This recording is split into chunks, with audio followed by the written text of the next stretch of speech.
La maladie de Parkinson est une maladie neurologique évolutive qui va s'exprimer en fonction des patients par différents symptômes que sont l'akinésie, à savoir la lenteur gestuelle, la rigidité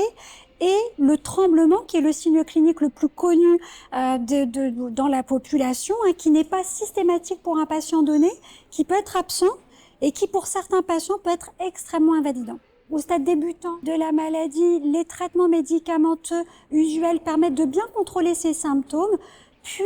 l'évolution va être marquée par l'apparition de ce qu'on appelle les fluctuations motrices et ou manifestations dyskinétiques, qui se caractérisent par des périodes d'alternance dans la journée entre des moments de bonne efficacité du médicament. Lorsque les fluctuations motrices sont présentes et ont un impact important dans la qualité de vie du patient, va se poser la question de ce qu'on appelle un traitement de seconde ligne, au premier rang desquels figure la stimulation cérébrale profonde.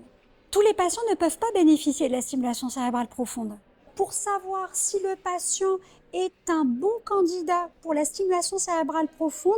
il y a tout un process au cours duquel nous allons effectuer différents examens, que ce soit des tests moteurs, mais également des tests neuropsychologiques, une IRM cérébrale, une évaluation très complète de la maladie au cours de ce qu'on appelle la cartographie de la maladie de Parkinson, ce qui va nous donner une idée très précise de ce qu'est la maladie de Parkinson. On va pouvoir définir l'opérabilité du patient et de savoir s'il est un bon candidat pour la chirurgie. Et on va définir la meilleure cible chirurgicale en fonction de cette